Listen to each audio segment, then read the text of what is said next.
AP CM Chandrababu ఇంటి నిర్మాణానికి ఎలాంటి అనుమతి లేదని గ్రేటర్ హైదరాబాద్ మున్సిపల్ కార్పొరేషన్ స్పష్టం చేసింది. చంద్రబాబు, లోకేష్లు చేసుకున్న దరఖాస్తు పెండింగ్లో లేదని, నిబంధనలు ఉల్లంఘిస్తున్నారని వెల్లడించింది. ఏపీ మంత్రులు చేసిన ఆరోపణలపై జీహెచ్ఎంసీ వివరణ ఇచ్చింది. ఓటుకు నోటు వ్యవహారం కొనసాగుతున్న నేపథ్యంలోనే టీడీపీ హైదరాబాద్లోని చంద్రబాబు ఇంటి నిర్మాణంపై తెరపైకి తెచ్చింది. ఏపీ కేబినెట్ సమావేశంలో చంద్రబాబు తన ఇంటి నిర్మాణానికి చేసుకున్న దరఖాస్తును పెండింగ్లో పెట్టారంటూ మంత్రుల దృష్టికి తీసుకువచ్చారు. బుధవారం కేబినెట్ సమావేశం పూర్తి కాగానే మంత్రులు తెలంగాణ సర్కార్పై తీవ్ర ఆరోపణలు చేశారు. ముఖ్యమంత్రి ఇల్లు కట్టుకుంటే పర్మిషన్ కూడా ఇవ్వడం లేదంటూ కామెంట్లు చేశారు. ముఖ్యమంత్రి గారు ఇల్లు కట్టుకుంటుంటే దానికి పర్మిషన్లు కూడా ఇవ్వడం లేదు. ఆ కమిషనర్ ఎంత మతంతో ఉన్నాడంటే నాకు అర్థం కావడం లేదు. హైదరాబాద్ కమిషనర్ ఆయన అసలు ఐఏఎస్ ఆఫీసరా, టీఆర్ఎస్ ఆఫీసరా? టీఆర్ఎస్ పార్టీ కార్యకర్త.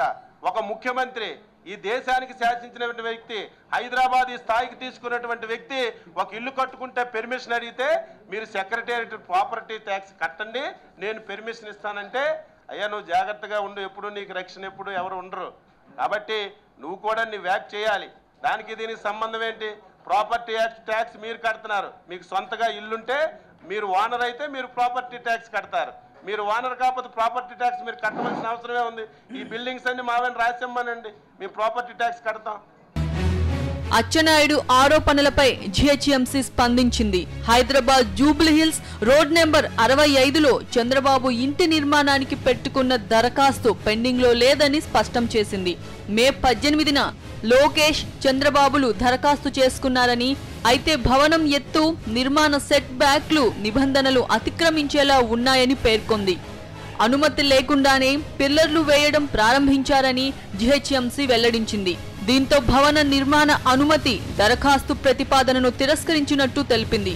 45 రోజులు గడిచినా జీహెచ్ఎంసీ మంజూరు చేయలేదన్న ఆరోపణల్లో వాస్తవం లేదని, 30 రోజుల్లోనే పరిశీలించి తిప్పి పంపడం జరిగిందని వెల్లడించింది.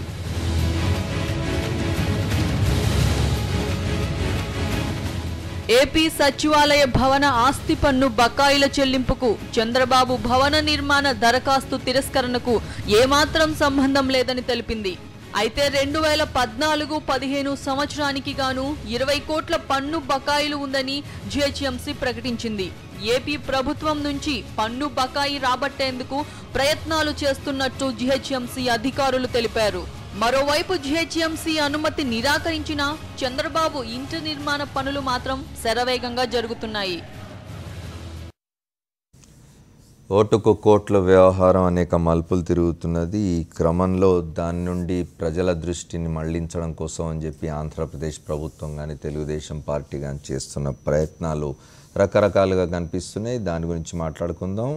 రాష్ట్ర గవర్నర్ మీద నిందలేస్తున్నారు. సాక్షాత్తు మంత్రులు చేస్తున్న ప్రకటనలు చూసినట్టయితే రాష్ట్ర గవర్నర్ కూడా కినుక వహించినట్టుగా తెలుస్తున్నది. కేంద్ర హోంశాఖ కూడా ఆంధ్రప్రదేశ్ ప్రభుత్వాన్ని మందలించినట్టు, దీని మీద ఆగ్రహం వ్యక్తం చేసినట్టుగా వార్తలు వస్తున్నాయి. వాటి గురించి మనతో మాట్లాడడానికి అమర్నాథ్ గారు ఉన్నారు. ప్రెస్ కౌన్సిల్ ఆఫ్ ఇండియా సభ్యులు, సీనియర్ పాత్రికేయులు, వారితో మాట్లాడదాం. అలాగే నాగేందర్ గౌడ్, తెలంగాణ రాష్ట్ర సమితి రంగారెడ్డి జిల్లా అధ్యక్షులు, వారు కూడా మనతో ఈ చర్చలో పాల్గొంటారు. వైజాగ్ నుంచి మనతో కరణం ధర్మశ్రీ, వైఎస్ఆర్ కాంగ్రెస్ పార్టీ నాయకులు మనతో ఈ చర్చలో పాల్గొంటారు. ముందుగా అమర్నాథ్ గారు చెప్పండి, గత దాదాపు 20 రోజులు అవుతున్నది. 31వ తేదీ, మే 31వ తేదీ నుంచి మొదలైంది వ్యవహారం అంతా. రేవంత్ రెడ్డి ఎప్పుడైతే స్టీఫెన్సన్కు డబ్బులు ఇస్తూ పట్టుబడినాడో, జైలుకు వెళ్ళినాడో, అప్పటి నుంచి వ్యవహారం మొదలైంది. ఆ తర్వాత చంద్రబాబు నాయుడు గారు మాట్లాడారని చెప్తున్న టేపులు బయటకు వచ్చినాయి. ఇదంతా, ఈ వ్యవహారం అంతా చివరికి పోయి గవర్నర్ మీదకి వచ్చింది. గవర్నర్ సరిగ్గా ఇది చేయడం లేదు, వ్యవహరించడం లేదు, తెలంగాణ పట్ల అనుకూలంగా ఉంటున్నారు, ఆంధ్రప్రదేశ్ పట్ల వివక్ష చూపిస్తున్నారని చెప్పి మంత్రులు స్వయంగా రాజ్యాంగం ప్రకారం ప్రమాణ స్వీకారం చేసి వచ్చిన మంత్రులు ఒక రాజ్యాంగబద్ధమైన గవర్నర్ పదవిని కించపరిచే విధంగా మాట్లాడుతున్నారు. వీటి గురించి మాట్లాడుతుంది. నిన్నటి డెవలప్మెంట్స్ చూసినట్టయితే, నిన్న ఆంధ్రప్రదేశ్ ముఖ్యమంత్రి చంద్రబాబు నాయుడు గారు పట్టిసీమ, పోలవరం వైపు దృష్టి మళ్లించే ప్రయత్నం చేసినారు. అక్కడికి పర్యటించి వచ్చినారు ఆయన. ఆ తర్వాత జీహెచ్ఎంసీ హైదరాబాద్లో తనకి ఇల్లు కట్టుకోవడానికి పర్మిషన్ ఇవ్వడం లేదని ఒక మాట చెప్పించి దాని నుంచి మళ్ళీ వివరణ ఇప్పించుకున్నారు జీహెచ్ఎంసీ నుంచి. నిజానికి అనుమతులు లేకుండా అక్రమంగా నిర్మాణం మొదలైంది అక్కడ. ఒక ముఖ్యమంత్రి స్థాయి వ్యక్తి ఇట్లాంటివన్నీ జాగ్రత్తలు తీసుకోకుండా చేయడం, ఆ తర్వాత సెక్షన్ 8ను పదే తీసుకురావడం, గవర్నర్ను నిందించడము, తర్వాత మీడియాను బ్లేమ్ చేస్తున్నారు. ఇవాళ మళ్ళీ ఆంధ్రప్రదేశ్ రాష్ట్రంలో పలు జిల్లాల్లో ఒక ఛానల్ ప్రసారాలు నిలిపివేసినారు, ఇంకో ఛానల్ ప్రసారాలు నిలిపివేయడానికి ప్రయత్నాలు మొదలైనవి. ఇది అంటే ఇప్పుడు ఎవరి మీదైనా ఏదైనా ఆరోపణలు వస్తే దాంట్లో నిజం ఉందా లేదా అని తేల్చవలసింది దర్యాప్తు సంస్థలోనే, కోర్టులోనే. కానీ ఈలోగా నిందితుడు తప్పించుకోవడానికి, దాని నుంచి డిఫ్లెక్ట్ చేయడానికి ఎప్పుడు ప్రయత్నాలు చేస్తూనే ఉంటారు. దాన్ని తప్పట్టవలసిన అవసరం లేదు. మనం చంద్రబాబు నాయుడు చేస్తున్న డిఫ్లెక్ట్ చేయడానికి చేస్తున్న ప్రయత్నాలు దాన్ని తప్పుపెట్టడానికి లేదు, కానీ చేసే విధానం మాత్రం బాగుండలే. ఇప్పుడు ఎక్కడో ఏదో అత్త మీద కోపం దుత్త మీద చూపించినట్టు ఏవో మీకేమో ఎవరి మీదో కోపం ఉంది, అది పట్టుకెళ్ళి గవర్నర్ అంటే ఇప్పుడు చంద్రబాబు నాయుడు ఏమనుకుంటారంటే నేను ఎవడేది చెప్పినా సరే నేను చాలా గొప్పవాడిని, అంటే ఆ యారోగెన్స్ ఉంది ఆయనకి, నేను చాలా గొప్పవాడిని, ఆయన గొప్పవాడిని ఆ తెలుగుదేశం తమ్ముళ్ళంతా నమ్ముతారు. దీంట్లో ఇంకొక ఇప్పుడు ఎక్కడైనా సరే ఎంత గొప్పవాడికైనా సరే ఏదో సెకండ్ ఒపీనియన్ అని ఆయన చెప్పిన దాని మీద సెకండ్ ఒపీనియన్ అనేది ఒకటి ఉంటుందని ప్రతి డెమోక్రాటిక్ నాయకుడు నమ్మి తీరాలి. అది నమ్మడంలో చంద్రబాబు నాయుడుకి కొంచెం సహనం తక్కువ. ఇప్పుడు అచ్చెన్నాయుడు కేసు తీసుకోండి. అచ్చెన్నాయుడు కేసు అయితే ఇట్స్ అసలు ఇంటాలరబుల్. ఆయన మాట్లాడే పద్ధతి, ఆయన నాకు అచ్చెన్నాయుడు ఎర్రనాయుడు గారి తమ్ముడు. Yerrannaidu is one of the good parliamentarians Andhra Pradesh. Finest parliamentarians. I don't say finest, but is one of the best parliamentarians.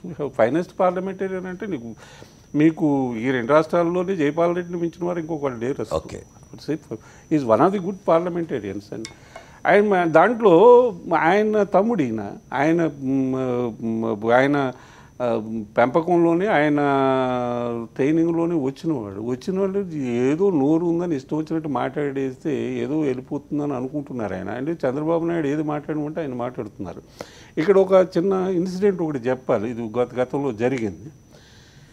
Rajiv Gandhi prime మినిస్టర్గా ఉండగా అప్పుడు జైల్ సింగ్ ప్రెసిడెంట్, ఆయన వారిద్దరికి మనస్పర్ధలు వచ్చినప్పుడు ఆయన కూడా ఇలాంటి వాడు ఎవడో దొరుకుతారు కదా. ఇప్పుడు చంద్రబాబు నాయుడుకి అచ్చెన్నాయుడు దొరికితే రాజీవ్ గాంధీకి కేకే తివారీ అని ఒక మినిస్టర్ ఆఫ్ స్టేట్ ఉండేవాడు. మినిస్టర్ ఆఫ్ స్టేట్ మన బీహార్ నుంచి వచ్చాడు. ఆయన నాకు KK Tiwari is one of the finest speaking English persons in parliament in those days. Okay. He was a professor of English in Patna University before coming here. I used to love to listen to him. Okay. అంత మంచి English మాట్లాడేవాడు ఆయన. ఆ ఇంగ్లీష్ని అంతటినీ jail Singh మీద ప్రదర్శించి ఆయన ఇష్టం వచ్చినట్టు అంటే ఆయన జైల్ సింగ్ కోపం వచ్చింది. He summoned prime minister, he told him you sack that fellow. అంటే ఈ కాంట్ రాష్ట్రపతి నేను నా చేతుల మీద. ఇప్పుడు రాజ్యాంగంలో ఉన్నది ఏమిటంటే any minister or any chief minister continues in office as long as he enjoys the pleasure of the president. Adi constitutional provision. Likewise here governor. Here you see, but we will automatically applies in case of state. కానీ దాంట్లో ఏంటంటే ఏ minister ఆ chief minister has to be appointed A minister has to be appointed by on the recommendation of a chief minister. Okay. అది sub class. కానీ he has to, కానీ నిన్ను appointing authority ఆయన appoint చేసాడు. ఎవరి సలహా మీద చేశాడు అనుకున్న దాన్ని పక్కన పెడితే ఆయన నీకు అపాయింటింగ్ అథారిటీ. ఆయన పట్టుకుని ఇష్టం వచ్చినట్టు మాట్లాడేస్తానంటే ఇప్పుడు అసలు నేను తప్పట్టేది ఇప్పుడు ఏంటంటే గవర్నర్ షుడ్ హ్యావ్ యాక్టెడ్. ఇప్పుడు అక్కడ ఏం చేశాడు Zail Singh, he called him and told him that you sack him. నేను బయటకు వచ్చేసి సరే చూస్తానని బయటకు వచ్చేసి వారం రోజుల వరకు చేయకపోతే he sent a message to very stern message to prime minister, you either sack him immediately or face the music. Okay. And I will show you what I am. And అప్పుడున్న రూమర్ ఏంటంటే ఇది confirm news కాదు. అప్పుడున్న press రిపోర్ట్లో speculative reports, ప్రెస్లో వచ్చిన report ఏంటంటే వీళ్ళు ఒక ఆర్డినెన్స్ పంపించారట. ఆ రోజుల్లో ఏదో ఉంటాయి some ordinance they have sent. And I don't vouchsafe for accuracy of it, but అప్పుడు ఉన్నది చెప్తున్నాను, అప్పుడు వినిపించింది చెప్తున్నా. పంపిస్తే ఆయన నేను సైన్ చేయను అన్నట్టు. సైన్ చేయనంటే ఏం చేస్తారు ఆయన్ని? ఇప్పుడు president if he refuses to sign. ఇక్కడ గవర్నర్ ఇట్ సీమ్స్ హ్యాస్ కేంద్ర హోంశాఖకు ఈ విషయం తెలిపినట్టు. అదే నేను చెప్పేది, అదే అక్కడికే వస్తున్నాను నేను. కేంద్ర హోంశాఖ ఏం చేస్తుంది?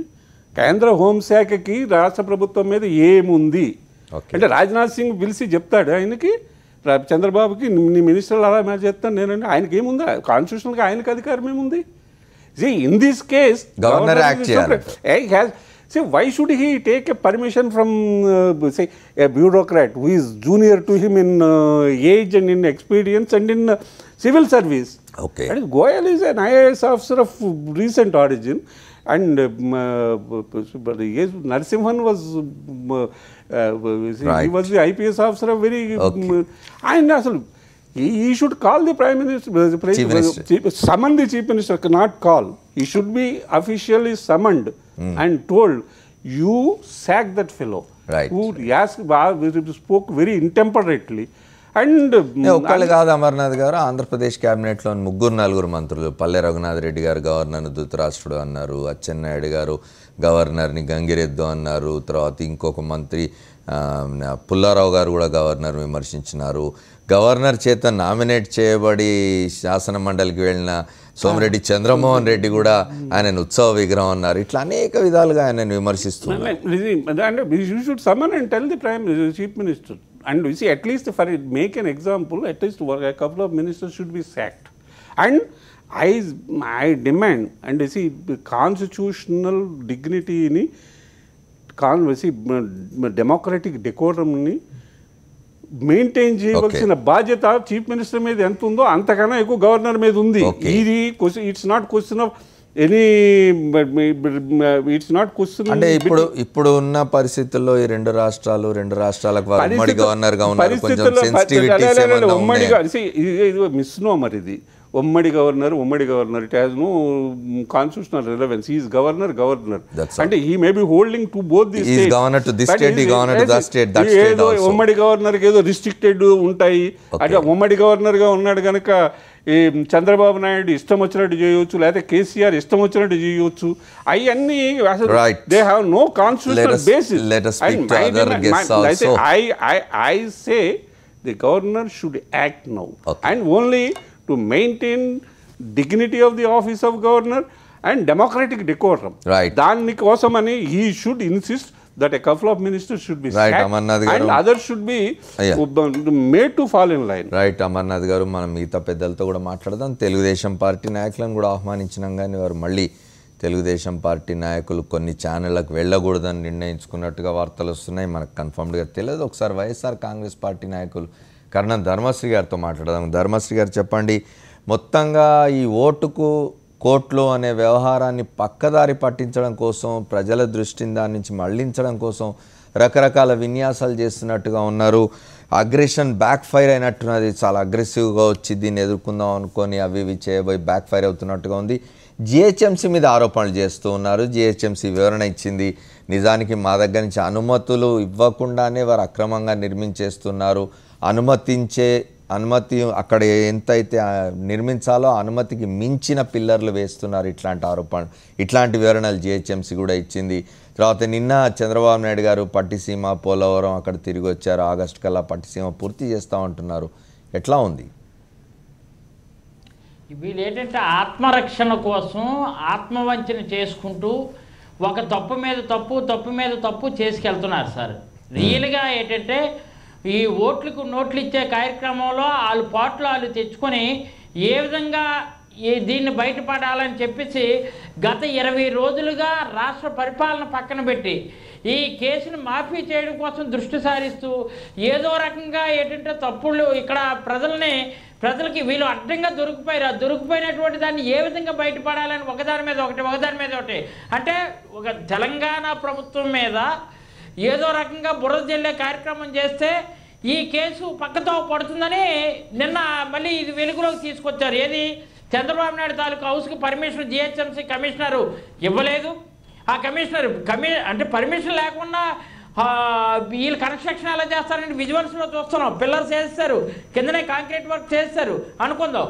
అంటే అక్కడ పర్మిషన్ మేము అడ్డంకి లేదు, కాకపోతే ఏంటంటే కొన్ని సెట్ బ్యాక్స్కి డివియేషన్ అయి జరుగుతుందని చెప్పారు తప్ప మేము పర్మిషన్ ఇవ్వనని అనట్లేదు, క్లియర్ వివరణ కూడా జిహెచ్ఎంసీ కమిషనర్ వివరణ కూడా కమిషనర్ గారు ఇస్తే ఆ కమిషనర్పై అడ్డగోలు మాటలు మాట్లాడుతున్నాడు ఈ అచ్చెన్నాయుడు. ఆయన అచ్చెన్నాయుడు అనాలా పిచ్చినాయుడు అనాలా అర్థం కాని పరిస్థితి. అంటే చేటంతో నోరేసుకుని దున్నపోతంత శరీరం పెంచుకుంటే సరిపోదండి. ధర్మశ్రీ గారు let us mind our language అండి. వాళ్ళు మాట్లాడుతున్నారని మిగతా వాళ్ళు కూడా పెరగాలండి, మనసు పెరగాలి. ఆయన మాట్లాడండి గవర్నర్ గారినేమో గవర్నర్ కానీ లేదంటే తెలంగాణ ముఖ్యమంత్రులు కానీ వాళ్ళందరూ చవట్లని దద్దమ్మలని దుర్మార్గులని ఏంటండి ఈ మాటలు. పల్లె రఘునాథరావు అయితే ఇంక అర్థం లేనటువంటి మాటలు.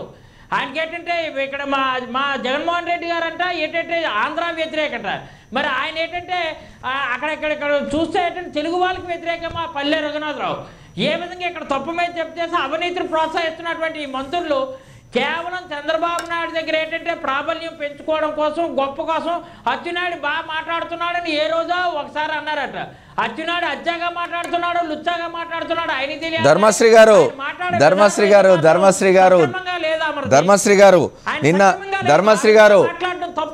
ధర్మశ్రీ గారు నిన్న ముఖ్యమంత్రి ఆంధ్రప్రదేశ్ ముఖ్యమంత్రి గారు పట్టిసీమ పర్యటించి వచ్చినారు, అక్కడి పనుల్ని పర్యవేక్షించినారు. ఆగస్టు కల్లా పట్టిసీమ పూర్తవుతుంది అంటున్నారు, నిజమేనా?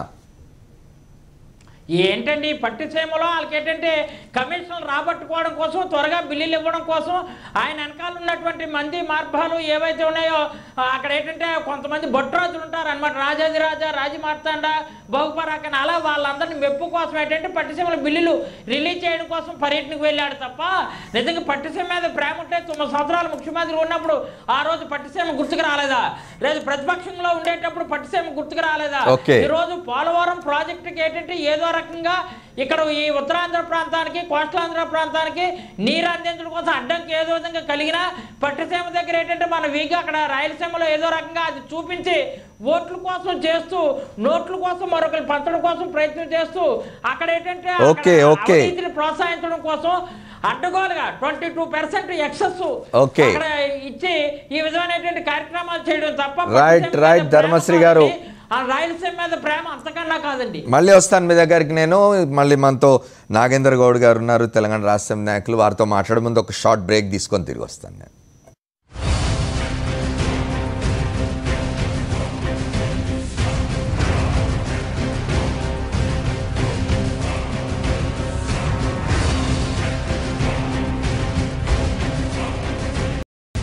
Welcome back. మనం టీఆర్ఎస్ నాయకులు నాగేందర్ గౌడ్ గారితో మాట్లాడదాం. నాగేందర్ గౌడ్ గారు, హైదరాబాద్ని ఇంత డెవలప్ చేసి హైదరాబాద్ను ప్రపంచం దృష్టికి తీసుకువెళ్ళిన వ్యక్తి ఆంధ్రప్రదేశ్ ముఖ్యమంత్రిగా ఉండి హైదరాబాద్లో ఇల్లు కట్టుకుంటా అంటే మీరు అనుమతులు ఇవ్వకుండా సతాయిస్తున్నారని చెప్పి కూడా ఆరోపణలు వస్తూ ఉన్నాయి. జిహెచ్ఎంసీ గురించి ఆంధ్రప్రదేశ్ మంత్రులు మాట్లాడినవి చూసినారు మీరు. జిహెచ్ఎంసీ కమిషనర్ ఇక్కడ తెలంగాణ రాష్ట్ర సమితికి తొత్తుగా పనిచేస్తున్నాడని కూడా విమర్శిస్తూ ఉన్నారు.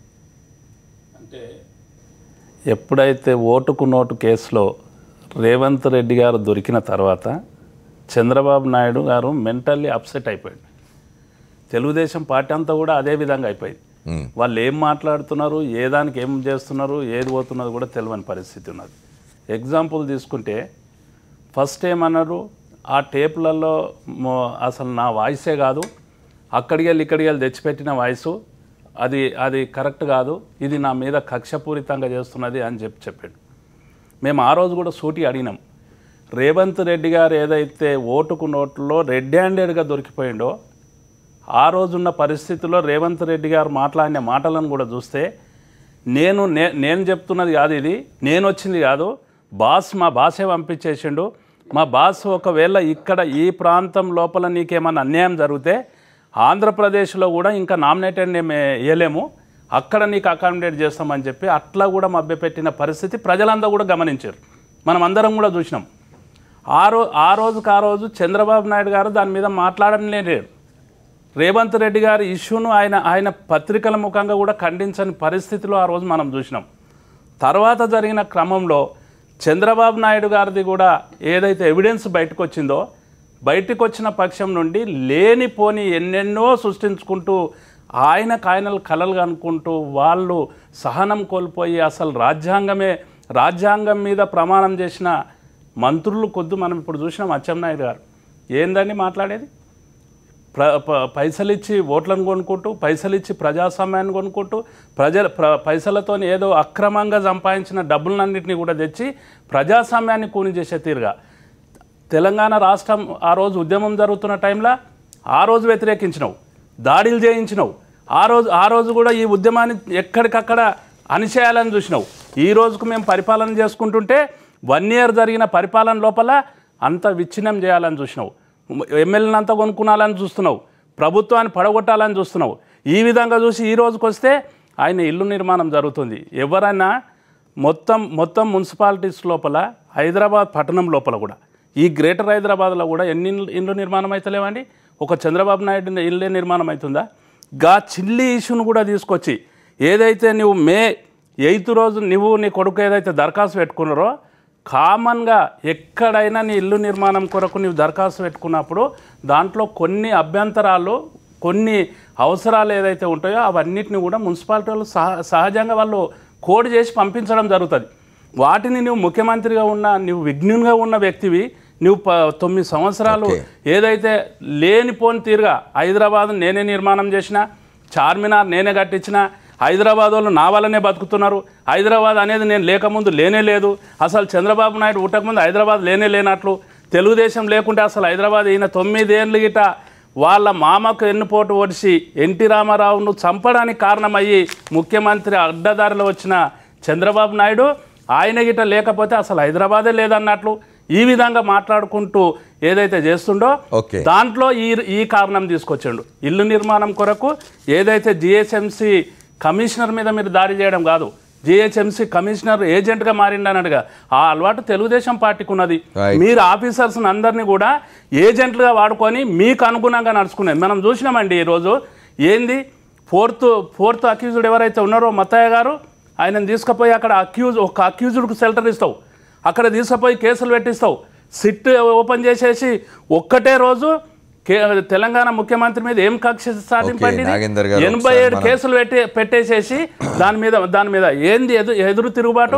నీ ఒకవేళ ప్రజాస్వామ్యం మీద ఏమన్నా గౌరవం ఉంటే, ప్రజాస్వామ్య విలువలు కాపాడే తీరుగా ఉంటే, నీవు 9 సంవత్సరాలు ముఖ్యమంత్రిగా పరిపాలన చేసిన వ్యక్తివి, నువ్వు హైటెక్ ముఖ్యమంత్రి అన్నావు, లేదు ఈ ముఖ్యమంత్రి అన్నావు, ఎన్ని తీరుగా అయితే నువ్వు అనుకుంటున్నావో దానికి ప్రజాస్వామ్యాన్ని గౌరవించాలి, చట్టాన్ని గౌరవించాలి. చట్టం ముందున్న గౌరవానికి చివరిగా నేను ఒక్క విషయం చెప్తా ఉన్నా, నీకేమాత్రం చట్టం మీద గౌరవం ఉంటే, ఈ ప్రజాస్వామ్యం మీద గౌరవం ఉంటే తక్షణమే రాజీనామా చేయి, ఏసీబీ దగ్గరకో, నీ నిజాన్ని నిరూపించుకో, నీ వాయిస్ అవునా కాదా చెప్పేసేసి అది చేయి తప్ప ఈరోజు Section 8 తెలంగాణ మీద దాడి చేయడం. మనతో తెలుగుదేశం నాయకులు విద్యాసాగర్ ఫోన్ లైన్లో మాట్లాడడానికి సిద్ధంగా ఉన్నారు. విద్యాసాగర్ గారు చెప్పండి, జిహెచ్ఎంసీ ఒక చిన్న ఇష్యూ ఇది, అనవసరంగా కోట్ల వ్యవహారాన్ని పక్కదారి పట్టించడం కోసం అని చెప్పి జిహెచ్ఎంసీ ఆంధ్రప్రదేశ్ ముఖ్యమంత్రి చంద్రబాబు నాయుడు గారి గృహ నిర్మాణానికి హైదరాబాద్లో అనుమతులు ఇవ్వడం లేదని చెప్పి మంత్రుల చేత మాట్లాడిస్తూ ఉన్నారనే ఆరోపణ వచ్చింది. జిహెచ్ఎంసీ దానికి వివరణ ఇచ్చింది. మా దగ్గరికి దరఖాస్తు అయితే పెట్టుకున్నారు లోకేష్ చంద్రబాబు నాయుడు గారు వాళ్ళు, కానీ అది సరిగా లేనందువల్ల తిప్పి పంపించాము, మా అనుమతులు లేకుండానే వాళ్ళు నిర్మాణం మొదలు పెట్టేశారు అక్రమంగా అని చెప్పంటున్నారు. మీరేం చెప్తారు దాని మీద? ఇప్పుడు ఉన్న పరిస్థితుల్లో ఏసీపీ డీసీపీ ఇద్దరు పర్మిషన్ ఇచ్చారండి. ఏమండి? ఏసీపీ డీసీపీలు ఇద్దరు పర్మిషన్ కు ఓకే అని చెప్పిన తర్వాత ఈ రోజు సోమేష్ కుమార్ గారు ఒక ఐఏఎస్ ఆఫీసర్ గా పనిచేయకుండా ఒక ప్రభుత్వ సంస్థకి ఏదో లేకపోతే టీఆర్ఎస్ పార్టీ కార్యకర్తగానో అతను పర్మిషన్ నిలిపివేస్తాము ఇయ్యలేదు అని చెప్పేసి మాట్లాడడం కరెక్టేనా అండి? ఒక ఐఏఎస్ ఆఫీసర్ గా ఉండి మీరు ప్రభుత్వం మొదలు ఏసీపీ ఎలా ఇస్తాడండి? డీసీపీ వీళ్ళంతా పర్మిషన్. విద్యాసాగర్ గారు నాకు అర్థం కావడం లేదు, జిహెచ్ఎంసీలో ఏసీపీ డీసీపీ ఏమిటి? అసిస్టెంట్ కమిషనర్ వీళ్ళు ఉంటారు కదండి పర్మిషన్ ఇవ్వడానికి. ప్లానింగ్ కమిషన్ టౌన్ ప్లానింగ్ వాళ్ళు అంటారా? టౌన్ ప్లానింగ్ వాళ్ళు కమిషన్ ఏసీపీ డీసీపీ స్థాయిలో అయిపోయింది అది. వాళ్ళు ఇచ్చిన అనుమతులు ఉన్నాయా మీ దగ్గర? ఉన్నాయి. ఓకే, ఆ రోజు వాళ్ళు పర్మిషన్ ఇచ్చిన తర్వాతే కన్స్ట్రక్షన్ స్టార్ట్ చేశారు. ఇప్పుడు సోమేష్ కుమార్ గారి స్థాయిలో దాన్ని ఆపేయమని చెప్పడం ఒక కమిషనర్ గా ఆయన ఎట్లా కరెక్ట్ అవుతుంది? అసిస్టెంట్ కమిషనర్ ఇస్తాడు, డిప్యూటీ కమిషనర్ ఇస్తారు ప్లానింగ్. ఓకే, వీళ్ళు ఇచ్చిన తర్వాత వీళ్ళు ఆపడం అనేది, సోమేష్ కుమార్ గారు ఆపడం అనేది ఇప్పుడు నిర్మాణం స్టార్ట్ అయిపోయిన తర్వాత వీళ్ళు ఆపడం అనేది ఎంతో కరెక్ట్. అంటే ఈ రకంగా ప్రతి దాన్ని మీరు తెలుగుదేశం పార్టీకి సంబంధించిన ఒక ముఖ్యమంత్రి స్థాయి నాయకునికి మీరు ఈ రకంగా నిర్మాణాన్ని కూడా నిలుపుదల చేస్తే ఇంకా మిగతా వాళ్ళకి ఏ రకంగా చేస్తారు మీరు? ఒక్క నిమిషం మీరు లైన్లో ఉండండి విద్యాసాగర్ గారు. అమర్నాథ్ గారు చెప్పండి, ఇది అంటే ఒక సాక్షాత్తు ఒక రాష్ట్ర ముఖ్యమంత్రి ఇంటి నిర్మాణానికి సంబంధించి ఇట్లా జరుగుతోంది, అనుమతి ఇచ్చిన తర్వాత కూడా మళ్ళీ దాన్ని ఆపారు, కక్ష సాధింపు, అందుకే సెక్షన్ 8 అంటున్నారు. ఇప్పుడు సెక్షన్ 8 ఇప్పుడు బోడిగుండకి మోకాలకి దానికన్నా సెక్షన్ 8 వేరు. సెక్షన్ 8 అంశము తెలంగాణ ప్రజలు కూడా కోరుకుంటారు. ఈ టీఆర్ఎస్ అనాగరికంగా అరాచకంగా హిట్లర్ లాగా తుగ్లక్ లాగా పరిపాలిస్తున్నారు కాబట్టి సెక్షన్ 8 అని అడుగుతున్నారు. ఒక్క నిమిషం విద్యాసాగర్ గారు, ఒక్క నిమిషం మీరు ఫోన్ లైన్ లో ఉండండి. అమర్నాథ్ గారితో మాట్లాడి మీ దగ్గరికి వస్తాను. ఇప్పుడు దీనికి బోడిగుండకి మోకాలకి చేసినట్టు సెక్షన్ 8కి దీనికి సంబంధం లేదు. సెక్షన్ 8కి ఇళ్ల పర్మిషన్లకి జిహెచ్ఎంసీకి అసలు ఏం సంబంధం లేదు. సెక్షన్ 8 ఈజ్ డిఫరెంట్ అండ్ దాని మీద I have my own views, that's different thing. కానీ ఇక్కడ ఏమిటంటే ఇప్పుడు ఎవరైనా ఒక ఇంటి నిర్మాణానికి పర్మిషన్ కోసం ఏదైనా అప్లికేషన్ పెట్టుకుంటే దాంట్లో ఒక సామాన్య పౌరుడు ఒక ముఖ్యమంత్రికి తేడా ఏం లేదు, వాళ్ళిద్దరూ ఒకటే. వాళ్ళిద్దరు ఎవరైనా సరే they have to follow the. కానీ విద్యాసాగర్ చెప్తున్న దాంట్లో అంటే నిజంగా ఏసీపీ డీసీపీ లెవెల్లో కొన్ని పర్మిషన్లు ఇచ్చేసి వాళ్ళు పెట్టుకున్నాక ఇవాళ ఈ జిహెచ్ఎంసీ కమిషనర్ లెవెల్లో ఇటువంటి వివరణ రావడం అన్నది serious matter. And subject to verification. And I think the government of Telangana should order an inquiry into it. Okay. And adi correct aithe, and I am subject to correction. And because I am basing my comments on the basis of Vidyasagar statement. అది నిజంగా AC assistant commissioner లెవెల్లోనూ deputy అసలు యూజువల్గా ఇవి అసలు commissioner లెవెల్కి పోయే మ్యాటర్లు కాదు. Town planning ముందు చేసే టౌన్ ప్లానర్ చేస్తారు. దాని తర్వాత ఏసీపీ దగ్గరకో డీసీపీ దగ్గరకో ఏదో కాంపిటెంట్ అథారిటీ ఉంటారు. కాదు మీరు అది ఎప్పుడు వెళ్తుంది అపరేట్ అథారిటీ ఆయన ఇప్పుడు ఇక్కడ డీవియేషన్స్ ఉంటే లేకపోతే మీరు కండోనేషన్స్ వాటికి వెళ్తారు. దీంట్లో ఈ ఫైల్లో చాలా క్లియర్ అండి. చంద్రబాబు నాయుడు గారు ఏదైతే పర్మిషన్ అప్లై చేసిండో, పర్మిషన్ అప్లై చేసినాక పర్మిషన్ అనేది టెక్నికల్గా అంతా క్లియర్ అయిన తర్వాతనే ఇల్లు స్టార్ట్ చేయాలి. ఇది బేసిక్. అయితే ఇల్లు స్టార్ట్ చేసేసిండు ఒకటి ఆడ జరిగింది. అయిపోయినాక ఏదైతే దరఖాస్తు చేసుకున్నాం కదా ఇచ్చేస్తారని గుడ్ ఫెయిత్ తో స్టార్ట్ చేసి ఉండొచ్చు. దరఖాస్తు చేసుకున్న వాళ్ళంతా ఇల్లు స్టార్ట్ చేసుకుంటారా? పర్మిషన్ ఇవ్వాలి. రెండోది ఏంటంటే నాగేందర్ గారు ఒక షార్ట్ బ్రేక్ కావాలి.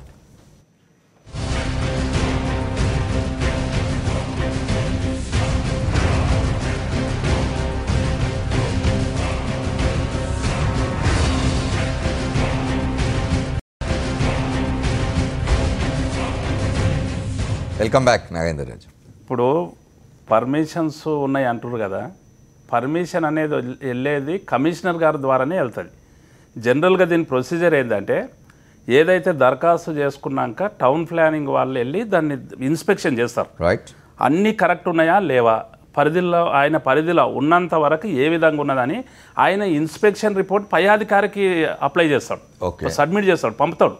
ఆ తర్వాత ఫైనల్గా ఇచ్చేది మాత్రం కమిషనర్ జిహెచ్ఎంసీ ఆయనని ఇవ్వాలి. ఆయన కొన్ని అభ్యంతరాలు చేసిన దీన్ని రాజకీయ కోణంలో చూసుడు కరెక్ట్ కాదు. ఎందుకంటే ఇల్లు నిర్మాణం జరుగుతున్నప్పుడు ఇల్లు నిర్మాణం చేసుకో దాని ఇల్లు నిర్మాణం కొరకు ఎవరు అభ్యంతరం చెప్పరు. ఆయన ఇల్లును కూడా టీఆర్ఎస్ పార్టీ వాళ్ళు ఎవరు చూసిన పాపంలో వాళ్ళే ఆయన ఇల్లు నిర్మాణం జరుగుతుంటుంటే టీఆర్ఎస్కి ఏం సంబంధం? దాన్ని తెచ్చి టీఆర్ఎస్ మీద నెక్కడము, లేకుంటే కమిషనర్ని తీసుకుపోయి టీఆర్ఎస్ కార్యకర్త అనడం ఇది భావ్యం కాదు. రెండోది ఏంటంటే అతను మాట్లాడిన తెలుగుదేశం పార్టీ నాయకుడు ఎవరైతే విద్యాసాగర్ గారు ఉన్నారో పర్మిషన్స్ ఉన్నాయి అంటున్నాడు. పర్మిషన్స్ ఒక్కొక్క దశలు ఇవ్వరండి. అసలు పర్మిషను ఫైల్ రికమెండ్ అవుతుంది. ఫైనల్ పర్మిషన్ ఏముంది అంటే వాళ్ళకి కొన్ని అభ్యంతరాలు ఆయన దగ్గరికి రావడం జరిగింది. ఒక నిమిషం ఆగితే నేను చెప్తాను. చెప్పండి విద్యాసాగర్ గారు చెప్పండి. ఇప్పుడు మా ఇంటి నిర్మాణం గురించి చంద్రబాబు నాయుడు గారు లోకేష్ గారు మే 18న దరఖాస్తు చేసుకున్నారు. ఓకే. మే 25న సహాయ కమిషనర్ ప్రణాళిక అధికారి శేఖర్ రెడ్డి అనే వ్యక్తి ఏసీపీ వచ్చి స్థలాన్ని పరిశీలించి అనంతరం మళ్ళా నగర ఉప ప్రణాళికారి కూడా వచ్చి పరిశీలించిండు. తమకు ఎలాంటి అభ్యంతరం లేదు అని చెప్పేసి ఆమోదం కూడా తెలిపిండు. ఈ ప్రక్రియలన్నీ అయిపోయిన వెంటనే ఎవరైనా హైదరాబాద్ నగరంలో కాదు భారతదేశంలోనే ఎక్కడైనా సరే ఈ రెండు ఏసీపీ డీసీపీ లెవెల్లో ఆమోదం తెలిపిన తర్వాత ఎక్కడైనా కమిషనర్ స్థాయిలో ఉండదు. ఎందుకంటే గ్రౌండ్ నుంచి ఏదైతే పోతుందో రిపోర్టు కమిషనర్ గారు కూడా అదే ఉంటది. ఇక్కడ కావాలని చెప్పేసి ఏసీపీ డీసీపీ స్వయంగా వచ్చి పరిశీలించి మీరు కన్స్ట్రక్షన్ స్టార్ట్ చేసుకోమని చెప్పిన తర్వాత వీళ్ళు మోకాలకు బోడిగుండుకు లింక్ అని చెప్పేసి మాట్లాడతారు. ఏంటంటే కన్స్ట్రక్షన్ స్టార్ట్ చేయమని వాళ్ళు చెప్పారంటే చెప్పే అధికారం లేదు. తప్పు చెప్తున్నాడు. ఇంతకు ముందు పర్మిషన్ ఉన్నది అన్నాడు.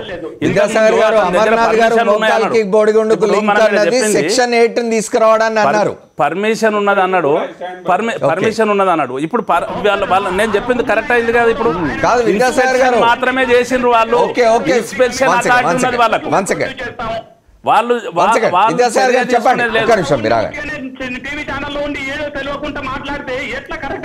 అయ్యో నేను తెలియకుండా మాట్లాడేందండి. నేను అడ్వకేట్ ఉన్నా. నువ్వు చూపి తన పర్మిషన్స్ వాళ్ళు ఇప్పుడు అసిస్టెంట్ కమిషనర్ నీకు ఇచ్చిన పర్మిషన్ చూపించు. ఫైల్ అప్రూవల్ కొరకు ఫైనల్ అథారిటీ అతను. ఇది దీని మీద నేను ఛాలెంజ్. అది నేను టీవీ ముఖంగా శేఖర్ రెడ్డి గారు ఇన్స్పెక్షన్ చేసిండ్రండి. ఇన్స్పెక్షన్ చేసిండ్రు కానీ నిర్మాణం చేసుకోమని చెప్పారు. అది అయినకి చిన్న ఇష్యూని తీసుకొచ్చి మీరు గింతగానం రాధాంతం చేసి దానికి టీఆర్ఎస్ కు కడతావు. లేకుంటే ఇల్లీగల్ గా పర్మిషన్ నిర్మాణం విద్యాసాగర్ గారు ఒక్క నిమిషం ఆగండి. విద్యాసాగర్ గారు ఒక్క నిమిషం.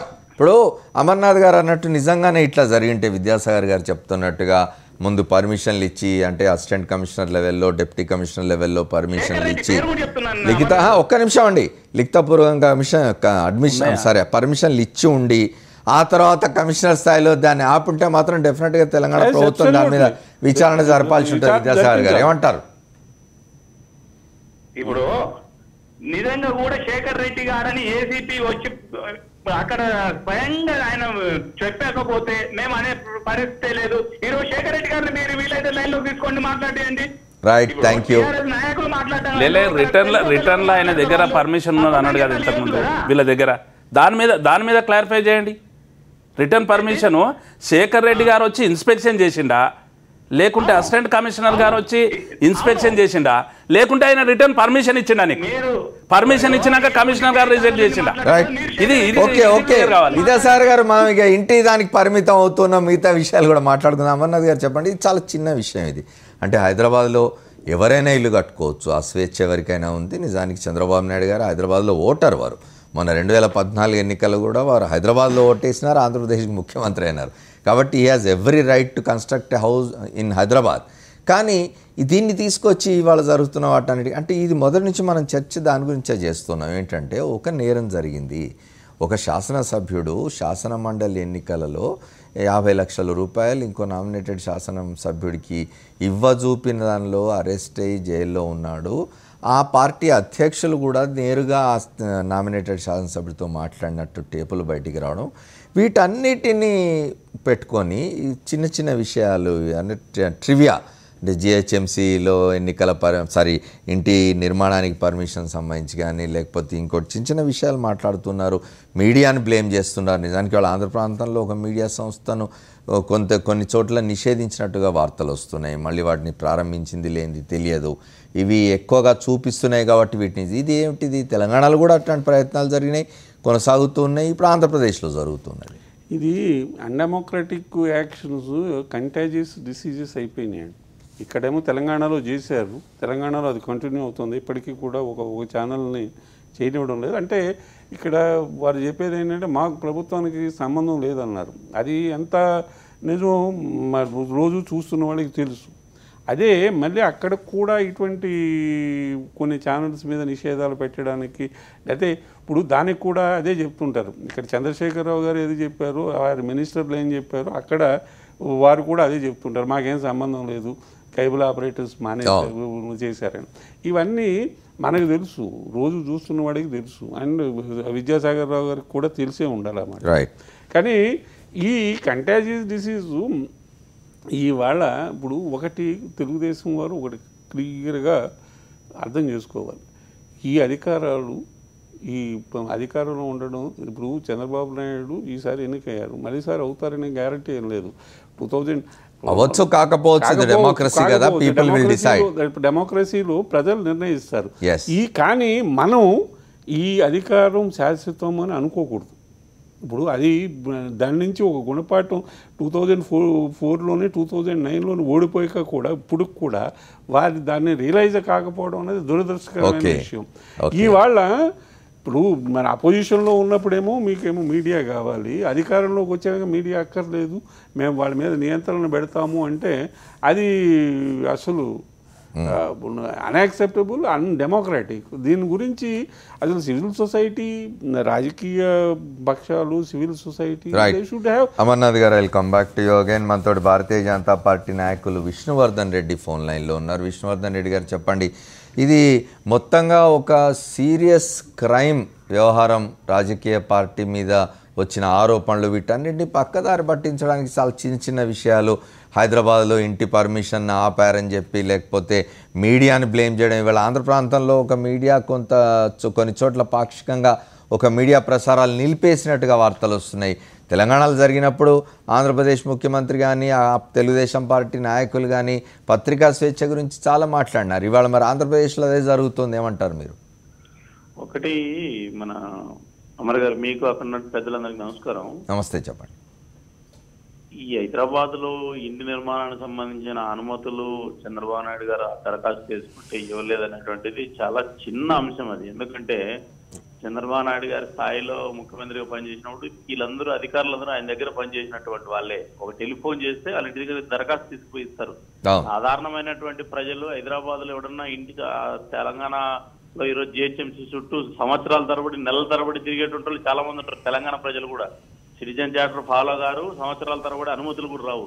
అది ఈ రోజు కేసీఆర్ గారు ముఖ్యమంత్రిగా ఉన్నప్పుడు జరిగింది, అప్పుడు చంద్రబాబు నాయుడు గారు ముఖ్యమంత్రిగా జరిగింది. జిహెచ్ఎంసీ అధికారులు అంటే తప్పు పట్టాల్సింది ఇప్పుడు వీళ్ళని తప్పు పట్టాల, కేసీఆర్ గారిని, చంద్రబాబు నాయుడు గారిని. ఎందుకంటే మీరు ఇలాంటి అధికారులందరినీ తయారు చేశారనేటువంటిది ఈ రోజు వాళ్ళ వరకు వచ్చేలకి ఇది అంతర్జాతీయ సమస్యగా చూపిస్తున్నారు.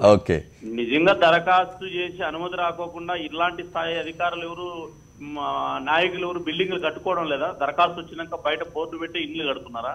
ఇవన్నీ సిల్లీ థింగ్స్. ఇవన్నీ కూడా ఇష్యూ ఒకటి, ఆ ఇష్యూకి సంబంధం లేనటువంటి అంశాలను తెర మీద తీసుకొస్తున్నది ఒకటి. కొన్ని మీడియాలో ఇంటి అనుమతి లేదని చెప్పి దాన్ని పెద్ద ప్రచారం ఒకటి. అంటే ఇది తప్పు. ఇది ఒకటి, ఏ సంఘటన జరిగింది ఆ సంఘటన కంపనం అయితే బాగుంటది. దాన్ని తప్పించుకోవడానికి దీన్ని తప్పించుకోవడానికి దాన్ని ఏదో ప్రజలను మభ్య పెట్టేటువంటి ప్రయత్నాలు రెండు ప్రభుత్వాలు చేయడం అనేది తప్పు నా దృష్టిలో. కానీ విష్ణువర్ధన్ రెడ్డి గారు, సరే ఇంటికి సంబంధించిన వ్యవహారాన్ని అట్లా పెడితే, ఆంధ్రప్రదేశ్ మంత్రులు గవర్నర్ మీద విరుచుకుపడుతున్నారు, గవర్నర్ విమర్శిస్తున్నారు, దాన్ని ఏమంటారు? చాలా తప్పు ఇది. నిన్న చాలా మంది మంత్రులు కూడా మళ్ళా మీడియా ముందరకు వచ్చి కేంద్ర ప్రభుత్వం జోక్యం చేసుకున్న తర్వాత మేము ఈ వ్యాఖ్యలన్నీ కూడా ఉపసంహరించుకుంటున్నామని చెప్పడం అనేటువంటిది అది ఒక మంచి పరిణామమే. భవిష్యత్తులో కూడా మంత్రులు ఎవరు కూడా ఎవరికి వాళ్ళు రాజ్యాంగబద్ధమైనటువంటి పదవుల్లో ఉన్నటువంటి వ్యక్తులు ఎవరైనా కావచ్చు, ఈరోజు గవర్నర్ కావచ్చు, లేకపోతే రేపు కోర్టులు కావచ్చు, లేకపోతే మీడియా సంస్థలు కావచ్చు, ఎవరన్నా కావచ్చు, మనం నోటుకు వచ్చినట్లు మాట్లాడేసేది మళ్ళీ వెనక్కి వెళ్ళిపోయేది ఇట్లాంటి. ఇప్పుడు వాళ్ళు వివరణ ఇవ్వగానే సరిపోతుందా అండి, లేక గవర్నర్ వారి మీద చర్యలు తీసుకోవాలా? ఒకటి, గవర్నరు పెద్ద మనసుతోటి ఆయన యాక్సెప్ట్ చేస్తే సరే, లేకపోతే ఆయనకు ఉన్నటువంటి పరిధిలో ఆయన నిర్ణయాలు తీసుకోవచ్చు. చాలా మటుకు ఈ మీడియా ముందర మాట్లాడేటువంటి వ్యాఖ్యల మీద గవర్నర్లు ఎవరు కూడా వ్యక్తిగతంగా తీసుకున్నటువంటి పరిస్థితులు ఇప్పటిదాకైతే లేవు. ఒకవేళ ఈ గవర్నర్ కూడా తీసుకుంటాడని కూడా నేనైతే అనుకోవట్లేదు. దాంతో పాటు మీరు ఇంకొక ప్రశ్న కూడా అడిగారు అమ్మారు, ఈ మీడియా ఛానల్ నిషేధానికి సంబంధించి ఈ దేశంలోనే ఒక దుష్ట సాంప్రదాయము, దుష్ట కల్చరు ఈ తెలంగాణ, ఆంధ్రాలో వచ్చింది. ఈ కల్చర్ ఎట్లాంటిదంటే క్యాన్సర్ వ్యాధి లాంటిది. తను తీసుకున్న గోతులో తను పడుతూ ఉంటారు. ఈరోజు తెలంగాణ ప్రాంతంలో 368 రోజులుగా ఏబిఎన్ ఛానల్ నిషేధించారు. అది దుర్మార్గమైన చర్య, ఏ ఛానల్ అన్నా కానీ. ఈ రోజు ఆంధ్ర ప్రాంతానికి వచ్చేందుకు ఎన్టీవీ ఛానల్ అనధికారికంగా నిషేధించారు. ఆంధ్రప్రదేశ్ లో ఈరోజు ప్రసారాలు లేవు. నేను గుర్తు చేస్తున్నా, తెలంగాణలో ఏబిఎన్ ఛానల్ కానీ, ఆంధ్రాలో ఎన్టీవీ ఛానల్ కానీ తక్షణం ఈ ప్రభుత్వాలు సొంతంగా ఆలోచించుకొని నిర్ణయం తీసుకొని ఈ మీడియాల మీద బెదిరింపు ధోరణి కానీ మీడియాల మీద నియంత్రణ కానీ ఫస్ట్ ఎత్తేస్తే సమాజంలో గౌరవం ఉంటుంది. లేకపోతే వీళ్ళు తీసుకున్న గోతిలో వీళ్ళే పడ్డం జరుగుతుందని చెప్పి నేను ఈ సందర్భంగా గుర్తు చేస్తున్నా. ఇది తీవ్రంగా ఖండిస్తున్నాం. భారతీయ విష్ణువర్ధన్ రెడ్డి గారు ఈ రెండు రాష్ట్ర ప్రభుత్వాలు కూడా బాధ్యత తీసుకొని ఈ సమాజంలో ఎవరైతే తప్పులు ఎత్తి చూపుతారో అటువైపు ఏబిఎన్ గానీ ఇటువైపు ఎన్టీవీ ఛానల్ గానీ నిషేధించేది ఏదైతే ఉందో ట్విట్టర్లు ఇవన్నీ వచ్చాయి. దయచేసి పునరాలోచించుకో. విష్ణువర్ధన్ రెడ్డి గారు ఒకసారి మనం కరణ ధర్మశ్రీ గారిని అడుగుదాం. ధర్మశ్రీ గారు చెప్పండి, ఆంధ్రప్రదేశ్లో కూడా ఇది మొదలైనట్టుంది. ఒక ఛానల్ను 2 ఛానళ్లను పూర్తిగా రాకుండా చేయడానికి ప్రయత్నాలు జరుగుతున్నట్టుగా ఉన్నాయి. ఇది చాలా ఘోరం అండి. ఎందుకంటే ఎన్టీవీ లాంటిది ఎప్పుడు కూడా చాలామంది డిస్కషన్ చూసేటప్పుడు అందరూ ఎక్కువ ప్రయారిటీ ఇచ్చేది ఎన్టీవీ, సాక్షి టీవీ ఇలాంటి టీవీల పట్ల ఎక్కువ దృష్టి కేంద్రీకరిస్తుంటారండి. అలాంటిది అందులో కేసీఆర్ ఇప్పుడు కేఎస్ఆర్ కొమ్మనేని శ్రీనివాసరావు గారి డిస్కషన్ అనేసరికి కొంత ఆసక్తి కూడా ఉంటుంది. అలాంటిది ఎందుకో అసలు ఎన్టీవీ ఛానల్స్నే ఎత్తేసారు టోటల్గా తీయించి నియంత్రణ ఇచ్చే కార్యక్రమాన్ని చంద్రబాబు నాయుడు చేయడం. పర్టికులర్గా అది మాది కాదు, కేబుల్ వాళ్ళకి గట్టిగా బెదిరించి ఛానల్స్ స్టాప్ చేయని అని అనడం ఏంటంటే ప్రజాస్వామ్యాన్ని ఒక రకంగా కూనీ చేశారు సార్. అది తెలంగాణ ప్రభుత్వం ఏబిఎన్ ఛానల్ TV9 చేసినప్పుడు కూడా చాలా పెద్ద ఎత్తున ఎంతో మంది అమర్నాథ్ లాంటి పెద్దలందరూ కూడా ఖండించారు. ఖండిస్తే అలాంటిది ఒక ఛానల్కి అవకాశం ఇచ్చి వేరే ఛానల్కి ఇప్పటికి కూడా అవకాశం లేనటువంటి పరిస్థితి. ఇది కేవలం వాళ్ళ తప్పు చూపిస్తారని దీనితో వీళ్ళ మీద ఇచ్చేస్తే ఎవరినైనా ఒక తప్పు చూపించి 4 ఏళ్ళు వాళ్ళ వాళ్ళకాసి కూడా చూస్తుందండి. ఇలా తప్పు మీద తప్పు చేస్తూనే ఉంటున్నారు. ధర్మశ్రీ గారు మొత్తంగా ఇష్యూ ఒకటైతే దాన్ని డైవర్ట్ చేయడం కోసం చెప్పి అనేక ఇష్యూలు ముందుకు తీసుకొస్తున్నట్టుగా ఉన్నారు. విద్యాసాగర్ గారు ఒకసారి చెప్పండి, ఇది ఆంధ్ర ప్రాంతంలో కొన్ని ఛానళ్లను ఆపే ప్రయత్నం జరుగుతున్నది అంటున్నారు. తెలంగాణలో జరిగినప్పుడు తెలుగుదేశం పార్టీ తీవ్రంగా ఖండించిన దాన్ని, మరి వాళ్ళ ఆంధ్రప్రదేశ్లో తెలుగుదేశం పార్టీ అధికారంలో ఉన్నది, అక్కడ ఇదే జరుగుతున్నది ఏమంటారు? ఈరోజు తెలంగాణలో ఆంధ్రప్రదేశ్లో ఎక్కడైనా మీడియా ఛానళ్ళు మీద ఏదన్నా వ్యతిరేకంగా జరిగితే దాన్ని ఆపడం తప్పే అంటారు. కానీ ప్రభుత్వ పరంగా మా తెలుగుదేశం పార్టీ ఉన్న ప్రభుత్వ పరంగా మేము తీసుకున్న డిసిషన్ కాదు. అది తెలంగాణలో కూడా అదే అన్నారు ప్రభుత్వం. తెలంగాణ ప్రభుత్వం కూడా అదే అన్నది, మా నిర్ణయం కాదు ఇక్కడ 2 ఛానళ్లు మోయడం అని. అప్పుడు మీరు ఖండించినారు దాన్ని. కాదు అని చెప్పేసి 2 ఛానళ్ళు అన్న తర్వాత ఒక ఛానల్ వెళ్ళి మాట్లాడితే ఆ ఛానల్ పునరుద్ధరించారు, ఇంకో channel. Thank you Vidyasagar, Vidyasagar గారు thank you very much. Dharmashri గారు ఆగండి. విద్యాసాగర్ గారు థ్యాంక్ యూ, మీరు ఫోన్ లైన్లోకి వచ్చి మాట్లాడేందుకు. గోనె ప్రకాష్ రావు గారు మాట్లాడుతూ అంటున్నారు, ఫోన్ లైన్లోకి వచ్చినారు. చెప్పండి ప్రకాష్ రావు గారు, నమస్కారం. ఇప్పుడు నిన్న సీఎం ఇంటిది ఏదైతుందో పర్మిషన్, ఇక్కడ ఓటర్గా ఉన్నాడు, ఓటేసిండ్రు, ఇవన్నీ అంటున్నారు కరెక్టే.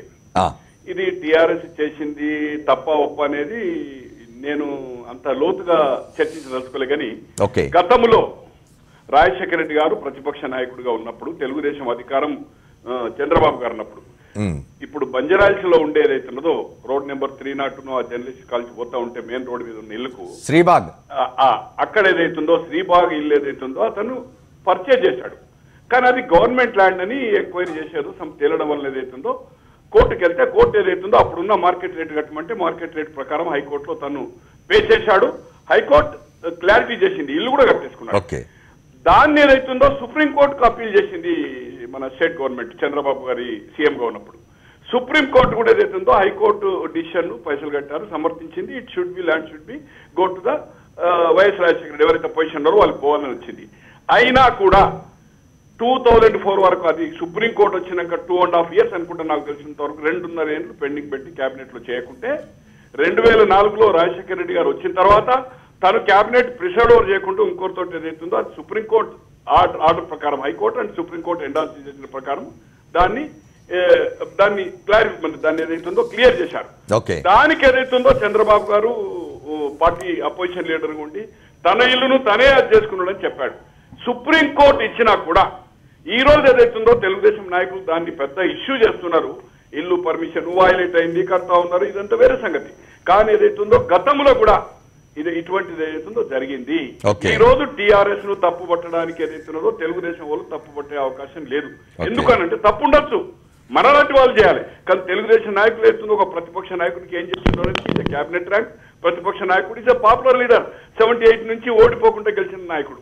సో ఇది గత కాలంలో కూడా జరిగింది. ఇది ఏదైనా కూడా ఇది మంచి పద్ధతి కాదు, ఎవరు చేసినా కూడా అనేది నా ఉద్దేశం అండి. ప్రకాష్ రావు గారు, ఇంకొక విషయం అడుగుతాను. గవర్నర్ మీద ఆంధ్రప్రదేశ్ మంత్రులు విరుచుకుపడుతున్నారు, ఏమంటారు మీరు? సార్, ఒకటి జనరల్ గా ఏంటంటే గవర్నర్ ను ఆ భాష మాట్లాడము, గంగిరెద్దు లేకపోతే ధృతరాష్ట్రుడు అంటే కన్ను లేనోడు, ఈ పద్ధతి ఏదైతే మంచిది కాదు. 8 సెక్షన్ ఆఫ్ 8 లో క్లారిటీ ఏదైతుందో మేము కూడా పోలీస్ స్టేషన్లు పెట్టుకుంటాము, మేము ఇక్కడ ఏసీబీ మాకుంది అనేది ఇది నడవది. చట్టములో ఏదైతుందో కామన్ క్యాపిటల్ అనేది రాజ్యాంగంలో లేదు. కామన్ క్యాపిటల్ అంటే యూనియన్ టెరిటరీ చేయవలసిందే. 2 రాష్ట్రాల సీఎంలు కానీ డీజీపీలు ఎవరున్నా కూడా ఒక లెఫ్టినెంట్ గవర్నర్ ఉంటారు, జస్ట్ లైక్ చండీగఢ్. ఇంతకుముందు ఢిల్లీ ఉండే. ఇప్పుడున్న పరిస్థితులు ఏదైతుందో ఆర్టికల్ 8 ప్రకారం ఏదైతుందో ఏదన్నా ఆస్తుల మీద కానీ ఎవరన్నా నాయకుల మీద కానీ ఎటువంటి దౌర్జన్యం జరుగుతుంది, గవర్నర్ గారి దృష్టికి తీసుకెళ్తే గవర్నర్ ఈ యొక్క క్యాబినెట్ ను, అంటే ఇప్పుడు ఇక్కడున్న తెలంగాణ గవర్నమెంట్ కన్సల్ట్ చేస్తాడు, వాళ్ళు యాక్షన్ తీసుకోకపోతే అతను తీసుకోవచ్చు. ఏది ఏమైనా ఇది రేపు ఇష్యూ. ఖచ్చితంగా ఆర్టికల్ 8 ఇక్కడ అమలు చేయాలంటే ఇది అతనికి లా అండ్ ఆర్డర్ అనేది స్టేట్ సబ్జెక్ట్, స్టేట్ గవర్నమెంట్. ఖచ్చితంగా రాజ్యాంగంలో అమెండ్మెంట్ చేయవలసి వస్తుంది, లేకపోతే ఆర్టికల్ 8 ఇక్కడ చెల్లదు అనేదే నా ఉద్దేశం సార్. థ్యాంక్ యూ ప్రకాష్ గారు, మీరు ఫోన్ లైన్లోకి వచ్చి మాట్లాడినందుకు. అమర్నాథ్ గారు, ప్రకాష్ అన్న దాని మీద ఏమంటారు మీరు? ఇప్పుడు లా అండ్ ఆర్డర్ దీనికి సంబంధించి అసలు కామన్ క్యాపిటల్ అనేది రాజ్యాంగంలోనే లేదు, ఇది అయితే నా యూనియన్ టెరిటరీగా ఉండాలి, ఒక లెఫ్టినెంట్ గవర్నర్ పెట్టాలంటున్నారు, చండీగఢ్ లాగా, అంతకుముందు ఢిల్లీ లాగా. కానీ అంటే ఇప్పుడు హ్యాజ్ ఎ పాయింట్, ఇది కాన్స్టిట్యూషనలా అన్కాన్స్టిట్యూషనలా అని ఇప్పుడు ఒక చట్టం చేసింది పార్లమెంట్, వర్కింగ్ అరేంజ్మెంట్ ఒక చట్టం చేసింది. ఆ చట్టంలో దీన్నేమో కామన్ క్యాపిటల్గా పెట్టారు. దాని మీద భిన్నాభిప్రాయాలు ఉన్నాయి, ఇప్పటికీ కూడా ఉన్నాయి, అప్పుడు ఉన్నాయి, ఇప్పుడు ఉన్నాయి. కానీ అది కాన్స్టిట్యూషనల్లా అని అన్కాన్స్టిట్యూషనల్లా అని తేల్చవలసింది సుప్రీంకోర్టు, హైకోర్టు. అని దాని గురించి ఇప్పుడు నాకు ఇప్పుడు మన వ్యక్తిగత అభిప్రాయాలను పక్కన పెడితే ఇవాళ చట్టంలో ఉన్నది అది. సెక్షన్ 8 ఉన్నది. సెక్షన్ 8 ప్రకారం గవర్నర్ నడుచుకోవాలి. ఇప్పుడు చట్టంలో ఉన్న ఏదైనా ఒక చట్టంలో ఒక వెసులుబాటు కానీ ఒక ఆదేశం కానీ ఉంటే దాని ప్రకారం అందరూ నడుచుకోవాల్సిందే. దీనికి సంబంధించిన ఇది ఇప్పుడు కామన్ క్యాపిటల్. కానీ అప్పట్లో అది ప్రతిపక్షంలో ఉన్న బీజేపీ దీన్ని విజువలైజ్ చేసినట్టుంది. అరుణ్ జైట్లీ, ఆ రోజున అరుణ్ జైట్లీ కపిల్ సిబ్బల్ మధ్య జరిగిన ఆర్గ్యుమెంట్ మనం వినున్నాం. అరుణ్ జైట్లీ చెప్పినారు అప్పుడు ఇది సాధ్యం కాదు అని చెప్పి, సాధ్యం కాదని చెప్పి అప్పుడు సిబ్బాల్ చెప్పారు, తర్వాత అవసరమైతే కోర్టులో చూసుకుందాం. ఇప్పుడు కూడా అంతే. ఏదైనా సరే ఇప్పుడు పార్లమెంట్ ఒక చట్టం చేసింది అంటే whether it is ultra virus of the constitution are not has to be decided by the courts. మనం ఒపీనియన్స్ ఎక్స్ప్రెస్ చేయగలం కానీ దాన్ని తేల్చవలసింది అదే. ఇప్పుడు ఆ రోజున పార్లమెంట్లో జరిగిన డిబేట్స్ అందరూ చూసింది, కానీ అది కంటిన్యూ అవుతుంది. It is law of the land now and it has to be. అంటే హైదరాబాదు తెలంగాణలో అంతర్భాగం, రైట్. గతంలో జరిగింది కూడా అయితే ఏదైతే విభజన చట్టం జరిగిందో ఆ రోజు సెక్షన్ 8 పెట్టడం జరిగింది. దాంట్లో సెక్షన్ 8లో కూడా మేధావులు కూడా ఆలోచన చేయాల్సిన అవసరం ఉన్నది. హైదరాబాదులో నివసిస్తున్న వ్యక్తులు, వేరే ప్రాంతానికి చెందిన వాళ్ళు, ఎక్కడన్నా వేరే రాష్ట్రాలకు చెందిన వ్యక్తులు, వారి యొక్క ఆస్తులకు కానీ లేకుంటే వారిపైన కానీ వారికి ఏదైనా ఆటంకాలు జరిగిన పక్షంలో గవర్నర్ గారు రాష్ట్ర ప్రభుత్వాన్ని, రాష్ట్ర క్యాబినెట్ను పరిగణలోకి తీసుకొని అతను వాళ్ళకు రక్షణ కల్పించాల్సిన అవసరం ఉన్నది, వాళ్ళని ఆలోచన చేయాల్సిన అవసరం ఉన్నది. దీంట్లో కొనసాగింపు ఇంకోటి కూడా ఉన్నది. తెలంగాణ ప్రభుత్వానికి చెప్పి కన్సల్ట్ చేయాలి. తెలంగాణ ప్రభుత్వం చేసిన నిర్ణయం గవర్నర్కి నచ్చకపోతే ఆయన ఇండిపెండెంట్గా నిర్ణయం కూడా తీసుకోవచ్చు. అది వేరే మాట, అది సెకండరీ. అయితే ఫస్ట్ మనం మాట్లాడుతున్నది ఏంటంటే ఏదైతే 1 year పరిపాలన జరిగిందో మా ముఖ్యమంత్రి గారే చెప్పారు, ఎవరైనా సెటిలర్స్ ఇక్కడ ఆంధ్ర ప్రాంతానికి చెందిన వ్యక్తులు వేరే ఎక్కడి ప్రాంతానికి చెందిన వ్యక్తులకు ముళ్ళు ఊటితే నోరుతో ముళ్ళు తీస్తామని చెప్పి, పంటితో తీస్తామని చెప్పాడు. ఇంకేం కావాలండి? ఇవాళ చంద్రబాబు నాయుడు గారికి ఆయన డైరెక్ట్గా ప్రజాస్వామ్యంలో ఎన్నుకోబడ్డ ప్రభుత్వాన్ని కూల్చడానికి, లేకపోతే అక్రమంగా డబ్బులు సంపాదించిన డబ్బులను తీసుకొచ్చి మీరు ముల్లుగుచ్చుతో పంటితో తీస్తాం ఇదని చెప్పి స్టీఫెన్స్ అనే ముల్లుగుచ్చారని కదా. అంటే అంటే నేను అనే పాయింట్ ఏంటంటే ఏదైతే అక్రమంగా నీవు ఒక ఎమ్మెల్యేలను పర్చేజ్ చేయడానికి, ప్రభుత్వాన్ని కూల్చడానికి, ఎమ్మెల్సీని అక్రమంగా గెలవడానికి జరిగిన దాన్ని తీసుకొని పోయి సెక్షన్ 8ను ఈ రోజు ముందుకు తీసుకొస్తున్నావు. ఇప్పుడు ఇల్లు తీసుకొస్తావు, లేకపోతే పోలీసుని తెచ్చి పెడతావు, ఈడ పోలీస్ స్టేషన్లు కడతావు, మాకు రక్షణ మా పోలీసునే పెట్టుకుంటాను. ఏందండి ఇది న్యాయమా? ఎక్కడన్నా జరుగుతుంది? నాగేందర్ గారు మనతో ఏపీ కాంగ్రెస్ నాయకులు మస్తాన్ వలీ గారు, మాజీ శాసనసభ్యులు, వారు ఫోన్ లైన్లో ఉన్నారు. మస్తాన్ వలీ గారు చెప్పండి, మొత్తం మీద ఈ ఓటుకు కోట్లు ఇష్యూని డైవర్ట్ చేసే ప్రయత్నాలు చాలా జరుగుతున్నాయి. చివరికి హైదరాబాద్లో చంద్రబాబు నాయుడు గారు ఇల్లు కట్టుకుంటాం అంటే కూడా జిహెచ్ఎంసీ పర్మిషన్లు ఇవ్వడం లేదు అనే చిన్న చిన్న విషయాల దాకా కూడా మళ్లించే ప్రయత్నాలు జరుగుతున్నట్టున్నాయి. మీరు ఎట్లా చూస్తున్నారు? ఇది పూర్తిగా ఓటుకి నోట్లో చంద్రబాబు నాయుడు యొక్క ప్రజాస్వామ్యాన్ని పరిరక్షించలేని, రాజ్యాంగాన్ని కాపాడలేనటువంటి ఒక రాజకీయ నాయకుడు తన తప్పుని ఎక్కడ ఇంకా ప్రజలు గుర్తిరిగి ప్రజల మధ్యకి వెళ్తే ఎక్కడ తరిమి కొడతారో అనేటటువంటి భయం పట్టుకొని తనకున్నటువంటి బ్యాండ్ మేళంగా మాట్లాడేటటువంటి మంత్రులు ఎవరైతే ఉన్నారో రాజ్యాంగాన్ని పరిరక్షించేటటువంటి గవర్నర్ని కూడా సరే ఓటుకు నోట్లో పూర్తిగా దొంగతనం చేశాడు, పట్టుబట్టాడు అతని మనిషి. ఇన్ని జరుగుతున్నప్పుడు కూడా నేషనల్ ఛానల్లో రాజ్దీప్ దేశాయ్ స్పష్టంగా ఇంటర్వ్యూ చేస్తూ ఏమండి మీరు మీ వాయిసా కాదా చెప్పండి అంటే ఇచ్చి ఎవరిచ్చారు టాపింగ్ చేయడానికి అంటారు. అరే నేను స్ట్రైట్ అవే నేను అడుగుతా ఉన్నాను, ఆ గొంతు మీద కాదా అని చెప్పి అడుగుతా ఉంటే దానికి సమాధానం చెప్పకుండా ఇచ్చి సెక్షన్ 8 ప్రకారం హైదరాబాద్ లో మా పోలీసులు ఉంటారు, మా ఏసీబీ వాళ్ళు ఉంటారు, మీ పోలీసులు ఉంటే మా పోలీసులు ఉంటారు, మీ ఏసీబీ ఉంటే మా ఏసీబీ ఉంటారు, మీ వాళ్ళు ఉంటే మా వాళ్ళు ఉంటారని చెప్పి తెలుగు రాష్ట్ర ప్రజల మధ్య తగాద పెట్టాలనేటటువంటి ఒక దుష్ట పన్నాగం చేస్తూ తనని తాను కాపాడుకునేటటువంటి ప్రయత్నం చేస్తున్నాడు తప్ప ఆయనకి ఏమాత్రం విశ్వాసం లేదు రాజ్యాంగం మీద కానీ ప్రజాస్వామ్యం మీద కానీ. ఇది చంద్రబాబు నాయుడు ఒక రాజకీయ కుట్రతో తాను జరిగినటువంటి తప్పుని పక్కదారి పట్టించడం కోసం అసలు ఇంటిదేందండి, ఇంటి చెప్పుకోవడానికి సిగ్గు. ఎవరైనా ఒక ఇంటి ప్లాన్ పెట్టుకుంటే వైలేషన్ జరిగితే వైలేషన్ జరిగిందని చెప్పుకున్నారు వాళ్ళు. దానికి ఏదైనా ఉంటే మార్పులు చెప్పుకోవాల్సినటువంటి బాధ్యత ఉంది. పోనీ చట్టానికి అతీతుడని చెప్పమానండి, పోనీ రూల్స్ కి నేను వ్యతిరేకనని చెప్పమానండి, పోనీ దాన్నైనా ఒప్పుకుంటారు. రూల్స్ వ్యతిరేక కాదు, రూల్స్ నాకు వర్తించవని చెప్పొచ్చు, రూల్స్ నాకు వర్తించవని చెప్పమానండి, పోనీ ఓకే అదేనా చెప్పమానండి. నేను చట్టానికి అతీతుడేనా అని చెప్పి అనుకుంటారు. అయ్యేం చెప్పకుండా నన్ను హెరాస్మెంట్ చేస్తున్నారని చెప్పి ఎట్లా చేస్తున్నారంటే చివరికి తాను దొంగతనం చేసి తెలుగు ప్రజల మధ్య కొట్లాడ పెట్టాలనేటటువంటి ప్రయత్నం ద్వారా లబ్ధి పొందాలనే ప్రయత్నం చేస్తా ఉన్నారు. ఇదంతా కూడా ఏంటంటే కేంద్ర ప్రభుత్వం దగ్గర మోకారిల్లి మొన్న చూస్తే మీరు నరేంద్ర మోడీ గారిని కలిసినటువంటి వైనం గాని నిజంగా అక్కడికి వెళ్ళి మాట్లాడేటువంటి విధానం చూస్తే సరెండర్ అయ్యా నన్ను కాపాడండి, మీరే కాపాడాలని చెప్పి ఈ జరుగుతున్నటువంటి thank you very much Mastan Vali గారు. మనకు సమయం కూడా అయిపోయింది, మీరు ఫోన్ లైన్లో వచ్చి మాతో మాట్లాడేందుకు కృతజ్ఞతలు. చివరిగా మీరు ఏమైనా కామెంట్ చేస్తారా? Our time is over. ఇప్పుడు రెండు విషయాలు ఇక్కడ. ఇప్పుడు ఈ ఫ్రివలస్ ట్రివియాస్ ఇలాంటి మళ్ళీ ఆయన దరఖాస్తు చేసుకోవచ్చు, రివైజ్డ్ అప్లికేషన్ పెట్టుకుంటే వాడు కన్సిడర్ చేయాలి, చేయకపోతే కోర్టులు ఉన్నాయి. ఇప్పుడు వాడు ఇవ్వకపోతే కోర్టులు ఉన్నాయి, అది దాన్ని ఇష్యూ చేయవలసిన అవసరం లేదు. రెండోది వస్తున్నా ధర్మశ్రీ గారు ఒక్క నిమిషం ఆగండి. ఇంకొక విషయం ఏంటంటే అంటే ఖచ్చితంగా గవర్నర్ మాత్రం ఈ షుడ్ టేక్ వెరీ సీరియస్లీ, ఈ should set an exam. Right, Dharmashri గారు అని చెప్తారా? ఇప్పుడు గజేత్ గారు కుల్లుకాలంలో పడిపోయినట్టు పడిపోయాడండి Chandrababu Naidu. Okay thank you. అప్పుడు ఏరా నువ్వు దొంగతనం చేస్తావు నువ్వు తలుపుకి తాళం ఎందుకు వేయలేదు, నువ్వు తాళం వేయలేదు కానీ అడుగుతున్నాడు తప్ప దొంగతనం చేసిన సంగతి చెప్పట్లేదు. థ్యాంక్ యూ ధర్మశ్రీ గారు. థ్యాంక్స్. సమయం అయిపోయింది మనకు. నోట్ల వ్యవహారం చెప్పంటే నా ఇంటికి పర్మిషన్ ఇవ్వలేదంటే అలాగండి, అంటే కొందరు పిల్లల కింద సాయం గడ్డానికి మూడేస్తున్నట్టుంది ఇది. థ్యాంక్ యూ ధర్మశ్రీ గారు, సమయం అయిపోయింది. సమయం అయిపోయింది. ఒకటే కామెంట్. ఫైనల్గా ఒక్కటే నా వర్షన్ ఏంటంటే చంద్రబాబు నాయుడు గారిని నిజాయితీ ప్రూవ్ చేసుకోవాలి. ఈ కేసులో చట్టాన్ని గౌరవించాలి. చట్టాన్ని గౌరవించి ప్రధానంగా ఆయన రాజీనామా చేయాలి. ఎదురు దాడి ఏదైతే ప్రాంతాల మధ్యన పెట్టాలని చూస్తున్నాడో ఇది చాలా తప్పు. ఈ సెక్షన్ 8 అవి ఇవి ఆయన స్వార్థం కొరకు చూస్తున్నారు.